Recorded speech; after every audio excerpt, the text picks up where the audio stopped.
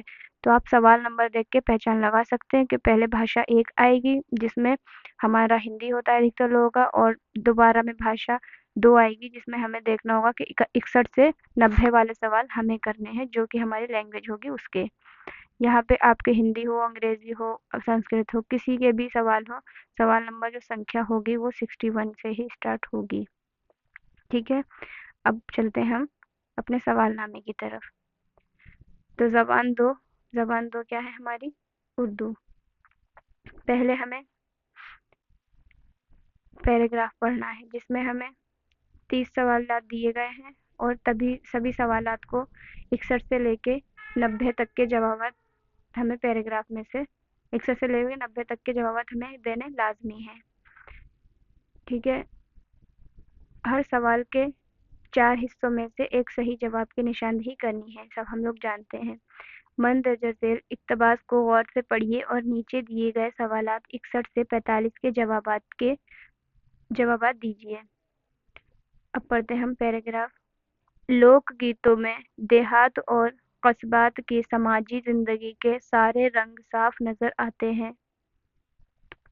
اگر شادی کا گھر ہو تو گھر کی سجاوٹ، دولہا دلہن، مہمانوں کی سج دھج، باراتیوں کے ناز و نخرے، سمدھنوں پر کی جانے والی چوٹیں اور بھپتیاں، ساس نندوں کی تکرار، دیور بھابھی کی چھیڑ چھاڑ، رات جگے، سہرے منتیں، رخصتی، جھومر، ٹکیا، ٹیکا، مہندی، ابٹن، لال بننے اور ہریالی بننے کا سارا لباس اور تمام زیورات ان میں موجود ہیں۔ برسات کا بیان ہو تو بجلی، کوئل، مور، کوا، پپیہا، ندی نالے، تال تلیا، باغ باغیچے اور جھولے وغیرہ سب شامل ہیں۔ اور جانداروں کا ذکر ہو تو گائے، بھینس، مرغی، گھوڑا، گدھا، کتا، بلی، مکھی، گز کوئی گوشہ ایسا نہ ہوگا جو لوک گیتوں میں نہ آیا ہو۔ یہ ہو گیا ہمارا پیراگراف۔ اب جو سوال ہے، سوال نمبر 61 پڑھتے ہیں۔ لوک گیتوں میں دیہات اور قصبات کی سماجی زندگی کے سارے رنگ صاف نظر آتے ہیں۔ یہ جملہ ہے، اس جملے میں کون سا زمانہ ہے بتائیں۔ گرامر کے اعتبار سے اس میں زمانہ پوچھا گیا ہے، ماضی، حال، مستقبل یا امر۔ اس میں سے آپ صحیح جواب بتائیں اس جملے کو پڑھ کے۔ لوک گیتوں میں دیہات اور قصبات کی سماجی زندگی میں سارے رنگ صاف نظر آتے ہیں۔ تو آپ نے چھوٹی کلاسز میں بھی پڑھا ہی ہوگا، آتا ہے، آتے ہیں، یہ سب پریزنٹ میں ہوتا ہے، تے ہے، تیا ہے، تی ہے وغیرہ سب کس میں آتے ہیں؟ پریزنٹ۔ اور پریزنٹ کو اردو کے اعتبار سے کیا بولتے ہیں؟ زمانہ حال، یعنی موجودہ زمانہ نظر آتے ہیں۔ تو اس میں صحیح جواب ہوگا آپشن نمبر بی۔ اگلا سوال ہے سوال نمبر 62۔ شادی بیاہ کے موقعوں پر گائے جانے والے لوک گیتوں میں بیان ہوتا ہے۔ آپشن نمبر اے دولہا دلہن، رت جگے، سہرے، مہندی وغیرہ۔ آپشن نمبر بی بجلی، کوئل، مور، پپیہا، ندی نالے وغیرہ کا۔ آپشن نمبر سی گائے، بھینس، مرغی، گھوڑا، کتا وغیرہ کا۔ یا آپشن نمبر ڈی گھوڑا، گدھا، گھر کی سجاوٹ، ندی نالے وغیرہ کا۔ بتائیے۔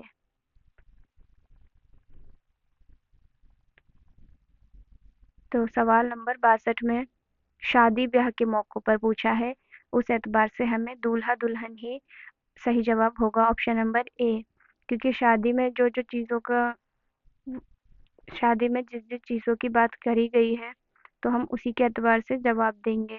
آپشن نمبر اے اس کا درست جواب ہوگا۔ ٹھیک ہے، دولہا دلہن، رت جگے، سہرے، مہندی وغیرہ سب شادی میں ہی تو استعمال میں لیتے ہیں یہ سب چیزیں۔ لفظ رت جگے کے مخصوص معنی کیا ہے؟ رت جگے کے معنی آپشن نمبر اے رات میں سونا، آپشن نمبر بی رات میں عبادت کرنا، آپشن نمبر سی رات میں کھیلنا، یا آپشن نمبر ڈی رات بھر جاگنا اور خوشی منانا۔ بتائیں، رت جگے لفظ آپ نے کئی جگہ سنا بھی ہوگا اور استعمال بھی کیا ہوگا، تو بتائیں رات بھر عبادت کرنا، کیا رات میں سونا، یا رات میں کھیلنا، یا رات میں جاگنا اور خوشی منانا؟ بتائیں۔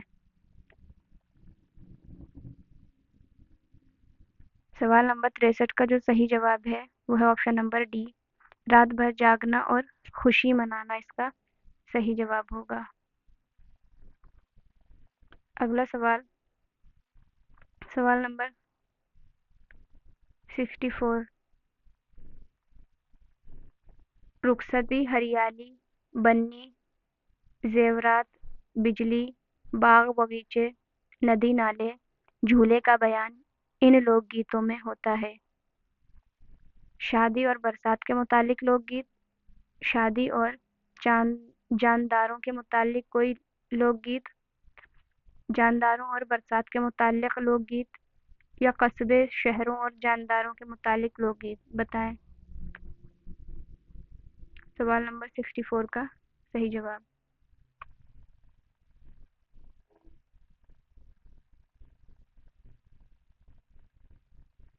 دیکھیے یہاں پہ جو سوال نمبر 64 ہے اس میں رخصتی، ہریالی جو ہے وہ ہریالی بننی تو وہ ہو جاتا ہے شادی سے ریلیٹڈ، اور رخصتی بھی شادی میں ہی ہوتی، زیورات بھی شادی سے ہی تعلق رکھتے ہیں، جبکہ بجلی، باغ باغیچے، ندی نالے یہ سب برسات سے متعلق رکھتے ہیں۔ تو اس سوال کا جو صحیح جواب ہوگا وہ ہو جائے گا آپشن نمبر اے۔ اگلا سوال نمبر 65۔ ہریالی بننی سے مراد ہے۔ آپشن نمبر اے ہرا لباس پہننے والی عورت، آپشن نمبر بی ہریالی پر سیر کرنے والی عورت، یا آپشن نمبر سی ہمیشہ مایوس رہنے والی عورت، یا آپشن نمبر ڈی دلہن۔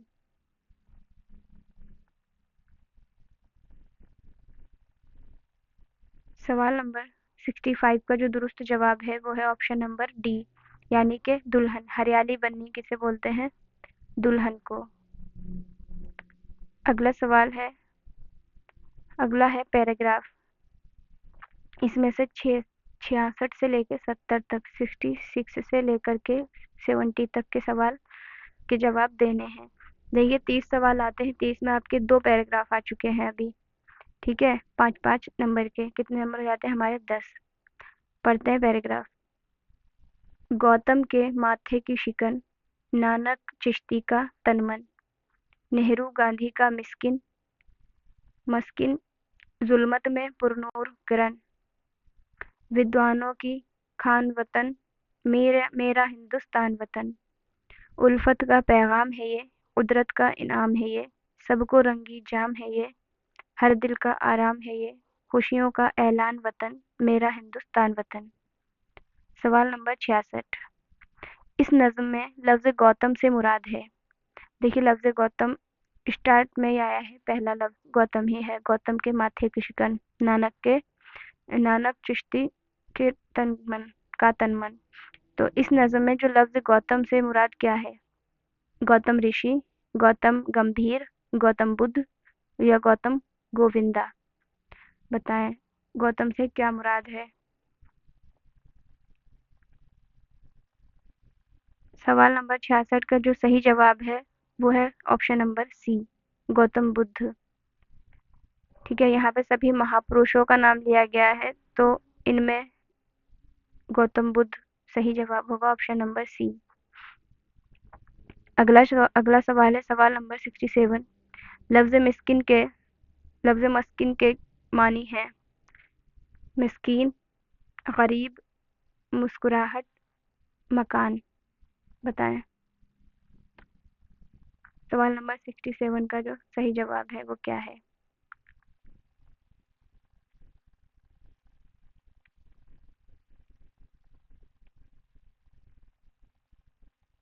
اس کا جو صحیح جواب ہے وہ ہے آپشن نمبر سی، مسکراہٹ۔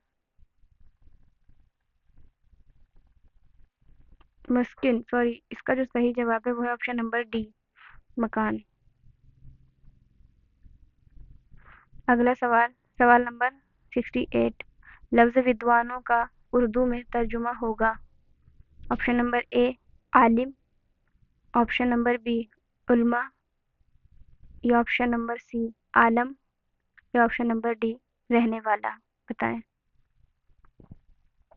ودوانوں کا اردو میں ترجمہ کیا ہوگا؟ ودوان ایک ہندی لفظ ہے اور اس کا جو ترجمہ ہوگا اردو میں وہ ہوگا آپشن نمبر بی علماء۔ ودوانوں کو اردو میں کہتے ہیں علماء۔ سوال نمبر 69، اس جزء نظم میں شاعر نے کن شخصیات کا ذکر کیا ہے؟ جو اوپر پیراگراف دیا تھا اس کی بات چل رہی ہے یہاں پر۔ اس جزء نظم میں شاعر نے کن شخصیات کا ذکر کیا ہے؟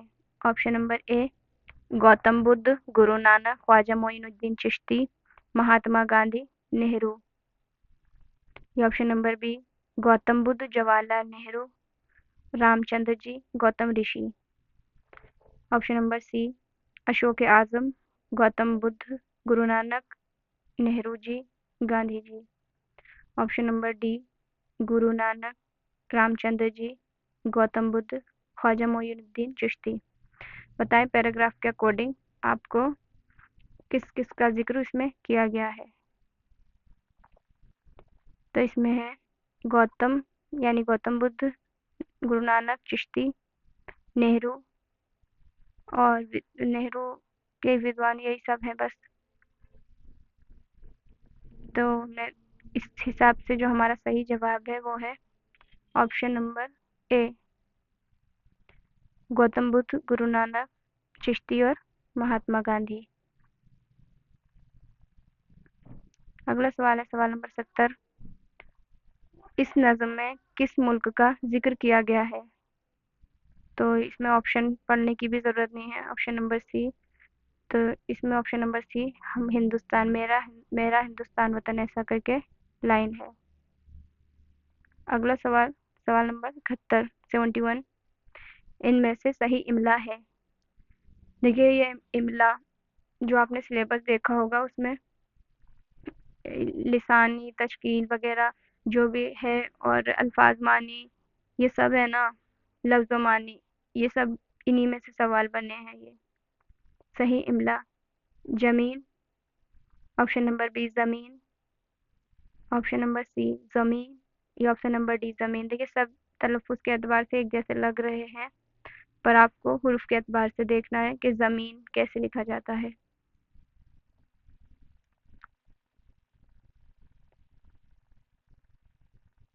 سوال نمبر 71 کا درست جواب ہے آپشن نمبر بی، زے سے زمین لکھا جاتا ہے نہ کہ